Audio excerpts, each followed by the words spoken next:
संकल्प किया है, इन सब के परिप्रेक्ष्य में हम चाहेंगे,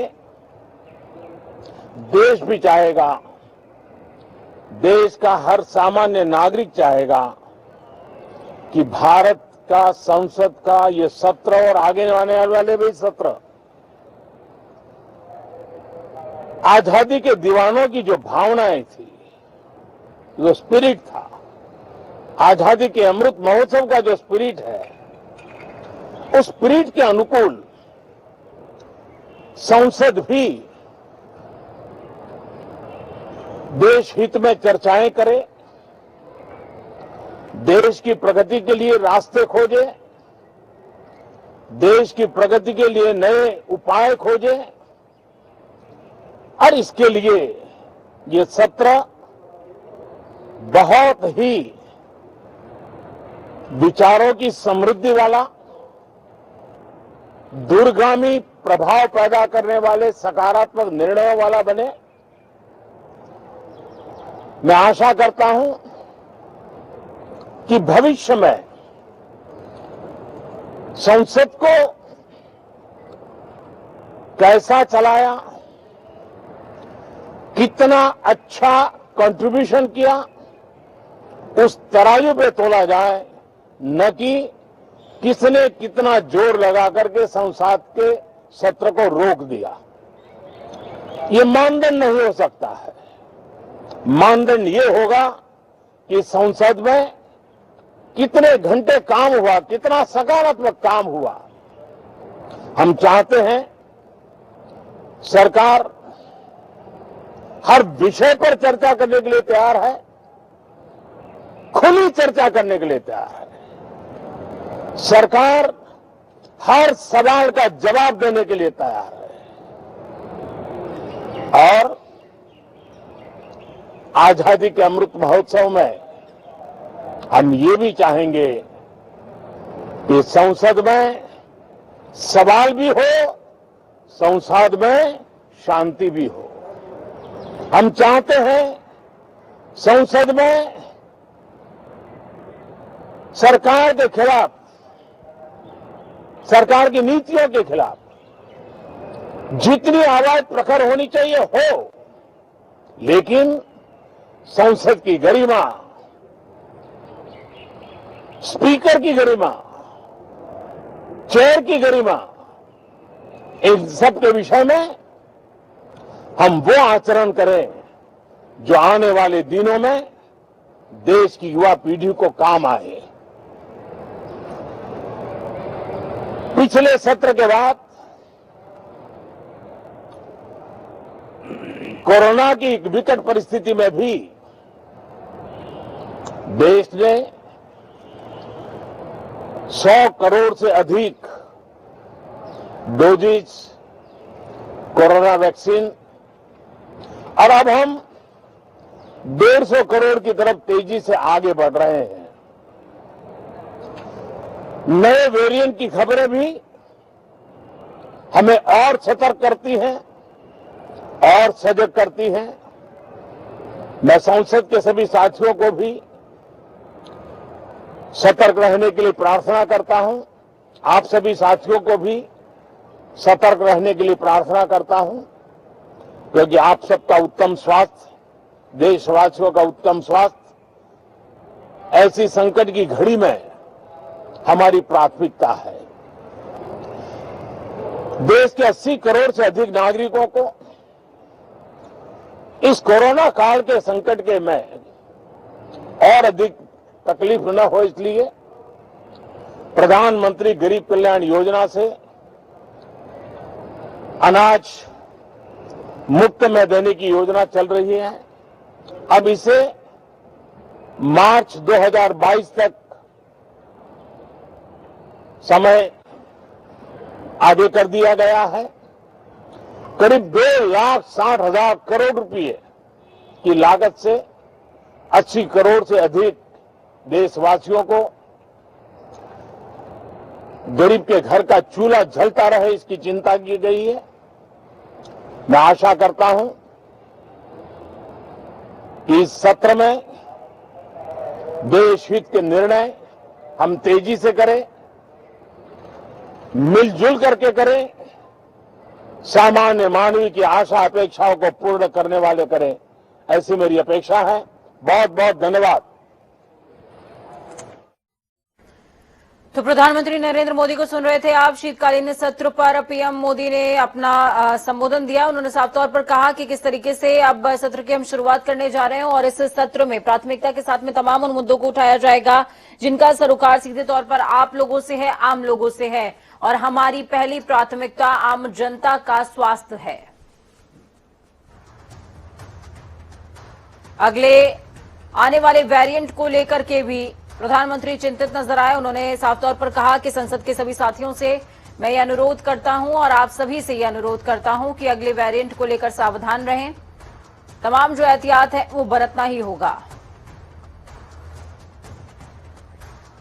स्पर्श हमारे साथ में लाइव जुड़े हुए हैं दिल्ली से। स्पर्श, क्या कुछ अपडेट है ग्राउंड जीरो से? क्योंकि शीतकालीन सत्र की शुरुआत हो चुकी है। प्रधानमंत्री ने साफ तौर पर कहा सबके सहयोग की बात होगी, सबके सरोकार की बात होगी, लेकिन सबसे बड़ी बात जो अगला वेरिएंट आने वाला है उसका जिक्र करना नहीं भूले हैं प्रधानमंत्री। उन्होंने साफ तौर पर कहा कि हमें सावधानी अभी से बरतनी होगी।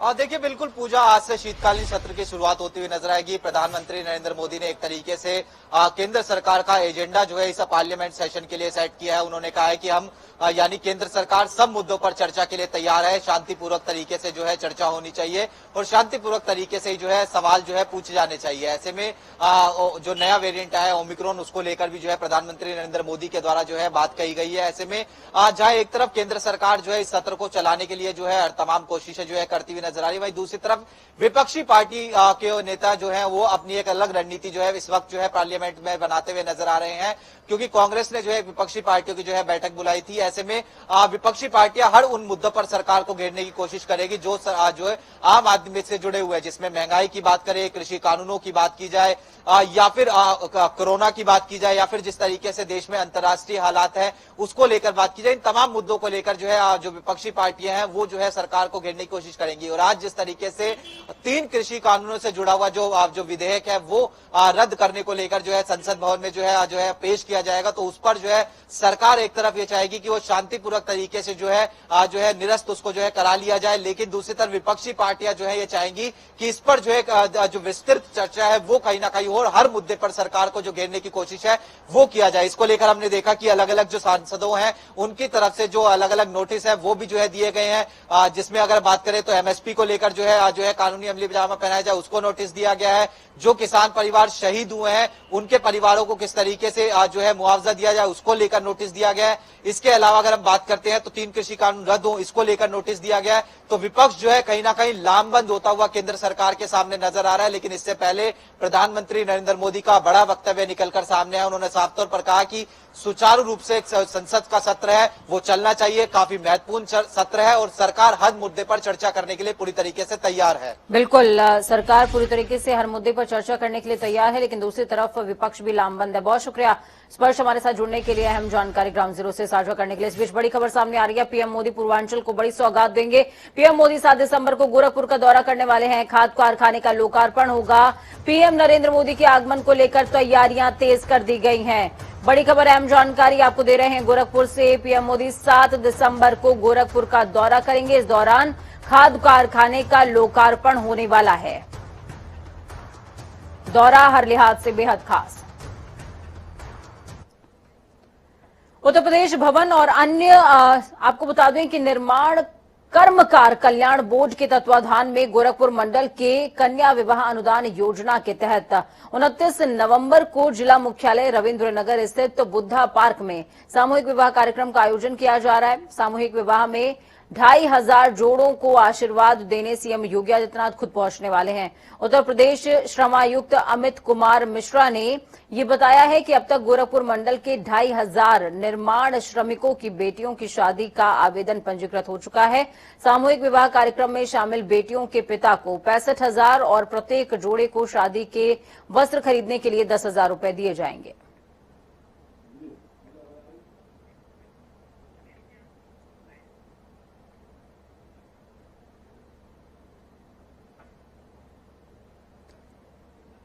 चलिए, इस खबर पर ज्यादा जानकारी के लिए अनिल के अंकुर हमारे साथ में जुड़ चुके हैं।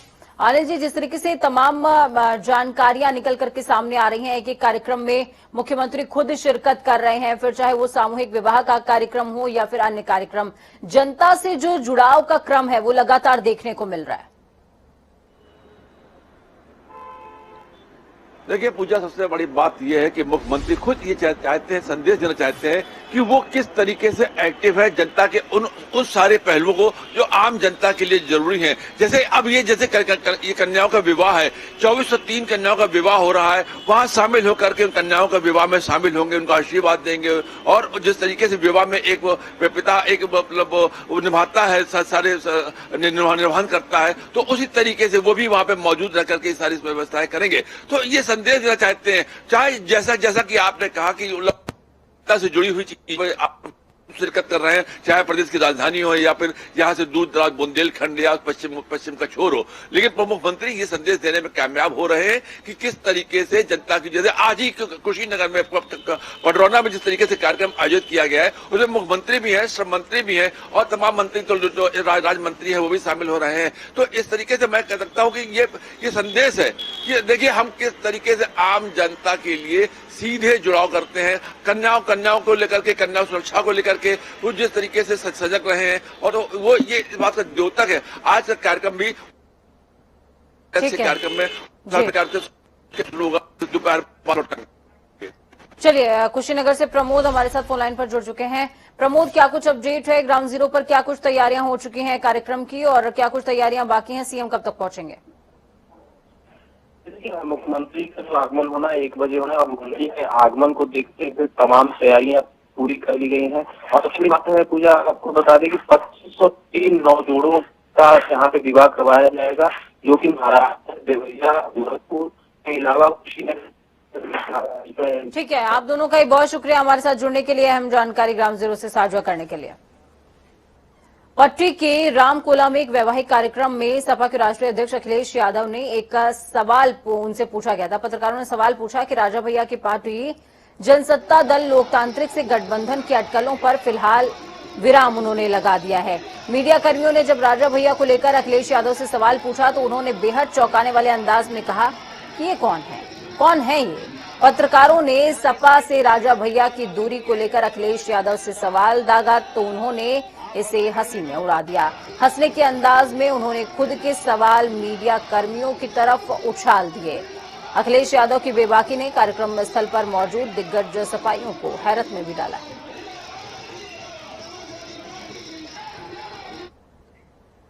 उत्तर प्रदेश के गोरखपुर झिंगहा क्षेत्र में डबल मर्डर से सनसनी फैल गई। बदमाशों ने घर पर चढ़कर अंधाधुंध फायरिंग की, चाचा भतीजा को मौत के घाट उतार दिया।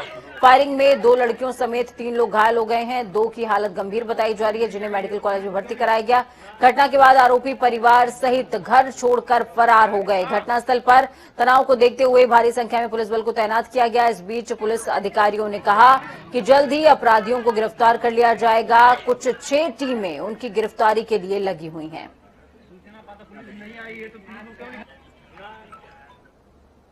ये आपसी जमीनी रंजिश को लेकर दोनों पक्षों में विवाद हुआ है। उसी में एक पक्ष द्वारा पत्थर भी चलाया गया और फायर कर दी गई, जिसमें अभी 3 लोगों के इंजर्ड होने की सूचना मिल रही है और एफआईआर लिख के जो भी कठोर से कठोर कार्रवाई है वो। फाफा मऊ के गोहरी गांव में एक परिवार के 4 सदस्यों की हत्या का खुलासा प्रयागराज पुलिस की ओर से कर दिया गया। एडीजी जोन प्रेम प्रकाश ने बताया कि पवन कुमार सरोज पुत्र राम कुमार निवासी थरवई ने एक तरफा प्यार में युवती के साथ रेप किया, इसके बाद उसकी हत्या कर दी। इससे पूर्व उसने युवती के मां बाप और भाई को भी मौत की घाट उतारा था। पवन ने कुछ अन्य लोगों के शामिल होने की बात स्वीकार करी है। एडीजी जोन ने यह भी बताया कि पवन सरोज की ओर से लड़की को लगातार परेशान किया जा रहा था। लड़की को मैसेज भेजे जा रहे थे, लड़की की ओर से उसको अस्वीकार किया जा रहा था। अंतिम मैसेज के आधार पर और परिस्थिति जन्य सबूत के आधार पर पवन सरोज की गिरफ्तारी हो गई है।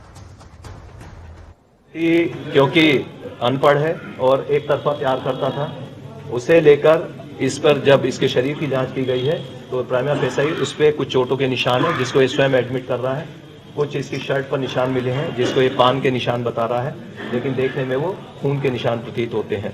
इनके कपड़े, इनके जितने भी वहाँ अन्य एविडेंस हैं उनको कलेक्ट कर हम FSL भेज रहे हैं और DNA प्रोफाइलिंग के बाद ये मामला एकदम क्लियर हो जाएगा।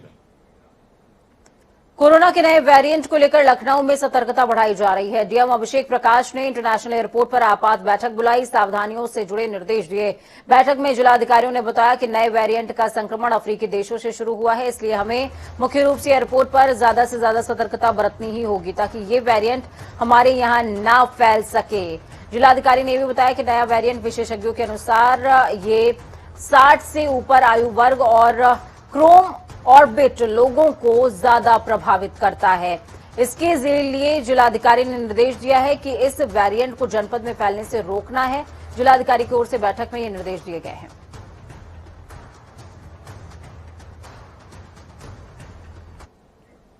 हरिद्वार में पतंजलि विश्वविद्यालय के प्रथम दीक्षांत समारोह में देश के प्रथम नागरिक राष्ट्रपति रामनाथ कोविंद के हाथों से सफलता से उपाधि मिलते हुए सैकड़ों छात्रों के चेहरे खिल उठे, तो वहीं 1410 विद्यार्थियों को उपाधियों और स्वर्ण पदक से नवाजने का क्रम शुरू हुआ तो खचाखच भरा सभागार शाबाशी की तालियों से गूंज उठा।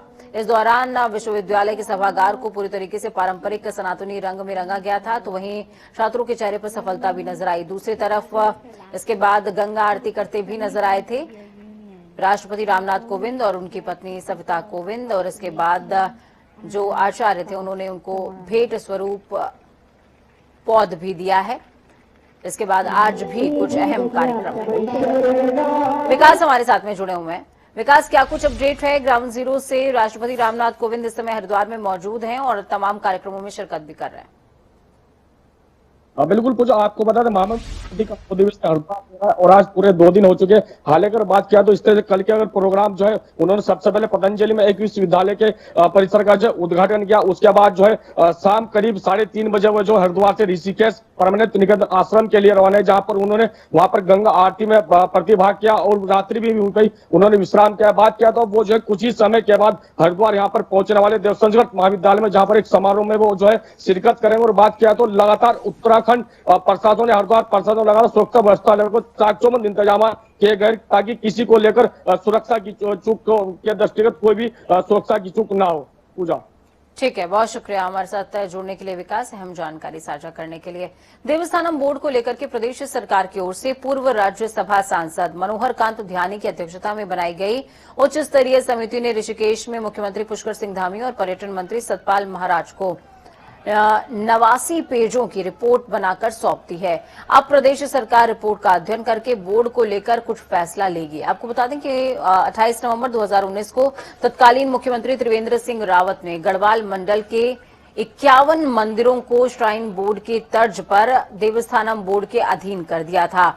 इस प्रस्ताव को कैबिनेट ने भी पास कर दिया। जिन मंदिरों को देवस्थानम बोर्ड के अधीन किया गया था, उनके पुजारियों और हकूकधारियों का आरोप था कि उनके मंदिरों को बोर्ड के अधीन करने से उन्हें विश्वास में नहीं लिया गया और उनके हकों को मारा जा रहा है। तो इस बीच बड़ी खबर, अहम जानकारी आपको दे रहे हैं। पूर्व सीएम हरीश रावत का आज नैनीताल दौरा है। 12 बजे भीमताल में हरीश रावत जनसभा करेंगे। भवानी और रुड़की में मेरा बूथ अभियान मेरा गौरव अभियान में भाग लेंगे हरीश रावत। मेरा बूथ मेरा गौरव अभियान में भाग लेने वाले हैं हरीश रावत। आपको बता दें कि क्षेत्र के अलग अलग हिस्सों में पैदल मार्च भी हरीश रावत निकाल रहे हैं। आज नैनीताल में होंगे, फिर भीमताल जाएंगे। तमाम अलग अलग जगहों पर कार्यक्रम है। ब्रजेश हमारे साथ में नैनीताल से, रितेश हमारे साथ में, माफ कीजिएगा, जुड़े हुए हैं नैनीताल से। रितेश, क्या कुछ अपडेट है ग्राउंड जीरो से? जी हाँ, देखिए अभी पूर्व मुख्यमंत्री हरीश रावत हैं, अभी आम का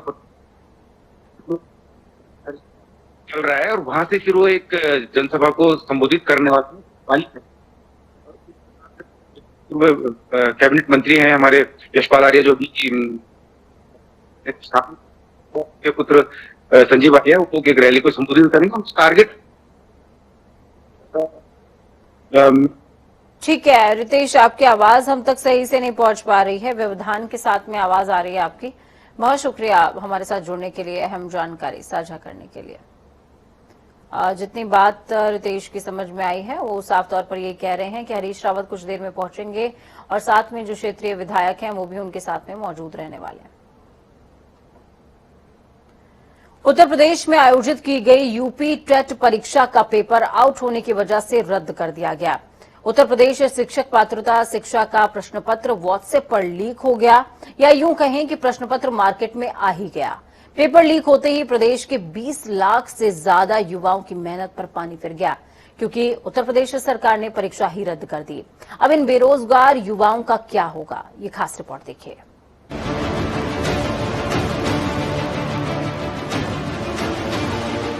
सरकार दावा करती है कि सभी भर्ती परीक्षाएं निष्पक्ष और पारदर्शी तरीके से हो रही है। सरकार दावा करती है कि परीक्षाओं में होने वाली धांधली को खत्म कर दिया गया है। सरकार दावा करती है कि बेरोजगार को रोजगार देगी। सरकार दावा करती है कि उसकी नीयत और चरित्र बिल्कुल आईने की तरह साफ है। लेकिन उत्तर प्रदेश में सरकार के सारे दावों की हवा यूपी टीईटी परीक्षा के लीक पेपर ने उड़ा दी है। उत्तर प्रदेश शिक्षक पात्रता परीक्षा 2021 आज सुबह 10 बजे से शुरू हुई, लेकिन कुछ ही मिनटों में पेपर लीक की एक खबर के बाद परीक्षा कैंसिल कर दी गई, क्योंकि परीक्षा शुरू होने से ठीक पहले ही मथुरा, गाजियाबाद और बुलंदशहर, प्रयागराज के कई व्हाट्सएप ग्रुपों पर पेपर वायरल हो गया। फिर क्या प्रशासन के दावों की हवा उड़ी तो आनन फानन में पूरी परीक्षा को ही रद्द कर दिया गया और टीईटी प्राथमिक स्तर की परीक्षा के लिए 13,52,000 और उच्च प्राथमिक स्तर की परीक्षा के लिए करीब 9 लाख अभ्यर्थियों को लाचार बनाकर छोड़ दिया गया। यूपी टीईटी परीक्षा में पहली बार लाइव सीसीटीवी सर्विलांस की व्यवस्था भी की गई थी। मकसद हर हाल में बिना नकल के परीक्षा कराना था। सीसीटीवी की मॉनिटरिंग लखनऊ से हो रही थी, लेकिन लखनऊ में बैठी सरकार को ये क्या पता कि उसके अधिकारी ही इस भ्रष्टाचार में संलिप्त है। ये कोई पहली परीक्षा नहीं है जिसमें पेपर लीक होने की वजह से इसे रद्द करना पड़ा हो। इसकी फेहरिस्त लंबी है। 19 मार्च 2017 पुलिस सब इंस्पेक्टर भर्ती परीक्षा। इस परीक्षा में ऑनलाइन पेपर हैक हुआ। ओम ग्रुप ऑफ इंस्टीट्यूट से 7 लोग गिरफ्तार किए गए। फरवरी 2018 Uttar Pradesh power corporation JEE परीक्षा। इस परीक्षा का भी पेपर लीक हो गया था। Uttar Pradesh power corporation limited की ऑनलाइन परीक्षा में धांधली पकड़ने के बाद स्पेशल टास्क फोर्स जांच कर रही है। अप्रैल 2018 यूपी आरक्षी नागरिक पुलिस और आरक्षी पीएससी के पद पर भर्ती परीक्षा। इस परीक्षा में पुलिस में गलत पर्चा बटा यूपी एसटीएफ ने सॉल्वर गिरोह के 3 सदस्यों को गिरफ्तार किया। 15 जुलाई 2018 अवर अधीनस्थ सेवा चयन परीक्षा। इस परीक्षा की पहली पाली में पर्चा लीक हो गया। जांच में इसकी पुष्टि के बाद परीक्षा रद्द कर दी गई। 1 सितंबर 2018 नलकूप ऑपरेटर का पेपर आउट हो गया। मेरठ से 11 लोग गिरफ्तार किए गए। फरवरी 2018 फिर से यूपी प्रोजेक्ट पावर कॉर्पोरेशन की 2,849 पदों का पेपर लीक हो गया। पेपर आउट और रद्द होने की ये सूची काफी लंबी है। कोई अंकुश और विराम नहीं है, लेकिन इससे इतर उत्तर प्रदेश सरकार का कहना है कि सरकार अभ्यर्थियों के साथ खड़ी है। सीएम योगी ने कहा कि यूपी टीईटी की रद्द की गई परीक्षा 1 महीने में दोबारा कराई जाएगी। एक गिरोह कहीं से उसने पेपर लीक किया। हमने कहा पूरे पेपर को अभी निरस्त करो, पूरे गिरोह को गिरफ्तार कर लो, उन सभी बच्चों को सकुशल उनके घरों तक पहुंचाओ। 1 महीने के अंदर पारदर्शी तरीके से फिर से परीक्षा आयोजित करो। किसी भी बच्चे से कोई शुल्क अतिरिक्त नहीं लेंगे, उनके आने जाने की फ्री में व्यवस्था देंगे, या उन बच्चों का जो आई कार्ड होगा उत्तर प्रदेश परिवहन निगम की बसेज में फ्री में आने जाने की सुविधा उसके माध्यम से उन बच्चों को प्राप्त होगी।